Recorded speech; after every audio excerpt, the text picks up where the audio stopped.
অনুসূচিত জাতি ছাত্ৰ সন্থাৰ বাবে এক ভাল খবৰ একত্ৰিত হ'ল 5খনকৈ জিলা সমিতি। আজি যোৰহাট জিলা সমিতিৰ অনুসূচিত ছাত্ৰ সন্থাৰ কাৰ্যালয়ত অনুষ্ঠিত এক সভাত অনুসূচিত জাতি ছাত্ৰ সন্থাৰ সাধাৰণ সম্পাদক পৰজ্যোতি দাসৰ নেতৃত্বক মান্যতা প্ৰদান কৰা হয়। যোৰহাটত যোগদান কৰিলে 5খনকৈ জিলা সমিতিয়ে। যোৰহাট, মাজুলী, গুৱাহাটী মহানগৰ, শিৱসাগৰ আৰু ধেমাজি জিলা সমিতি একত্ৰিত হৈ যোগদান সাব্যস্ত কৰে। যোৰহাট জিলা সমিতিৰ মুখ্য কাৰ্যালয়ত হৈছিল এই গুৰুত্বপূৰ্ণ বৈঠক। সমগ্ৰ অসমৰ অনুসূচিত জাতিৰ লগতে সমগ্ৰ অসমৰ অসমীয়া জাতিৰ অধিকাৰ আৰু অস্তিত্ব ৰক্ষাৰ বাবে যুঁজ দিব এই সংগঠিত শক্তিয়ে। চাওক, আচলতে সমগ্ৰ অসমত অনুসূচিত জাতিৰ লোকসকলৰ কাৰণে এটা ভাল খবৰ আছে।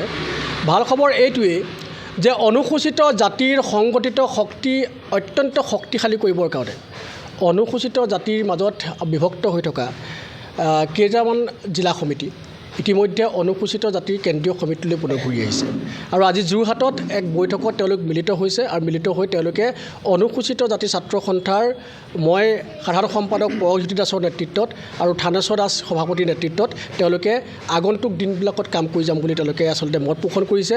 আৰু যোৰহাট জিলা সমিতি, মাজুলী জিলা সমিতি, ধেমাজি জিলা সমিতি, শিৱসাগৰ জিলা সমিতি, গুৱাহাটী মহানগৰ সমিতি এই সকলোবিলাকে আজি এই যোৰহাটৰ এই সভাতে আচলতে তেওঁলোকে অংশগ্ৰহণ কৰি আমাৰ লগত যোগদান কৰিছে আৰু অনাগত দিনবিলাকত অনুসূচিত জাতিৰ এই সংগঠিত শক্তিয়ে অনুসূচিত জাতিৰ প্ৰাপ্য অধিকাৰ, বঞ্চিত আৰু শোষিত যিসমূহ উপাদান এইবিলাকৰ বিৰুদ্ধে যুদ্ধ দিবৰ কাৰণে দৃঢ়বদ্ধ হৈছে। আৰু সমান্তৰালকৈ আমি ক'ব খুজিছোঁ যে অনুসূচিত জাতিটোক ভাগ কৰিবৰ কাৰণে অনুসূচিত জাতিৰ সংগঠনসমূহৰ মাজত বিভেদ আনি বিভক্ত কৰি তেওঁলোকৰ ৰাজনৈতিক মুনাফা সিদ্ধি কৰিবৰ কাৰণে যি ৰাজনৈতিক শক্তিয়ে চিন্তা চৰ্চা কৰি আছে, চেষ্টা কৰি আছে, এইবিলাকক উফৰাবৰ কাৰণে আজিৰ তাৰিখৰ পৰাই অনুসূচিত জাতি ছাত্ৰ সন্থাই একত্ৰিতভাৱে দৃঢ়বদ্ধ হৈছে আৰু পণ লৈছে। আৰু 2024 ইলেকশ্যনৰ আগে আগে অনুসূচিত জাতি ছাত্ৰ সন্থাই এই সংগঠিত শক্তিটোৱে সমগ্ৰ অসমৰ ৰাজনৈতিক ব্যৱস্থাটোত এক যে প্ৰভাৱ পেলাব সেই কথাটো কিন্তু নিশ্চিত হৈছে। হয়, আচলতে এটা লজ্জিতৰ বিষয়।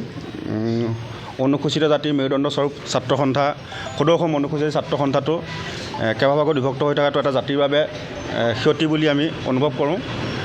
সেই অনুপাতে আমি আৰু বিচাৰিছিলোঁ যে সদৌ অসম অনুসূচিত ছাত্ৰ সন্থাৰ কেন্দ্ৰীয় সমিতিৰ দায়িত্বত থকা যিসকল বিষয়ববী আছে তেওঁলোকক সদায় আমি অৰাজনৈতিক চৰিত্ৰ এটা বিচাৰিছিলোঁ।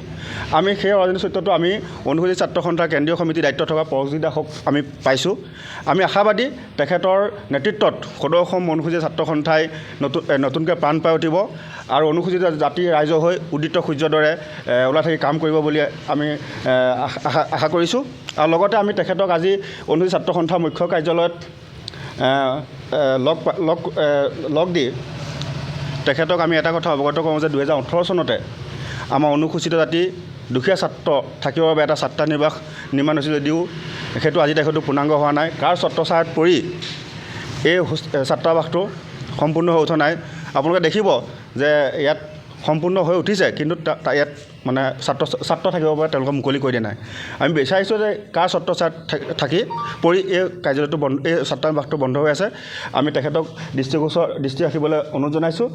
তেখেতে যে এই ছাত্ৰানিবাসটো অতি সোনকালে মুকলি কৰি দিয়াৰ ব্যৱস্থা কৰিবলৈ তেওঁ বিভাগীয় কৰ্তৃপক্ষৰ লগত অৰ্থাৎ অনুসূচিত জাতি কল্যাণ সঞ্চালকালয় আৰু অনুসূচিত জাতি উন্নয়ন নিগমৰ বিষয়ববীয়াসকলৰ লগত কথা পাতি আমাৰ এটা ভাল খবৰ দিব বুলি আমি তেখেতলৈ অনুৰোধ জনাইছোঁ। ধন্যবাদ। যিকোনো খবৰ আৰু বিজ্ঞাপনৰ বাবে যোগাযোগ কৰক 7896121996।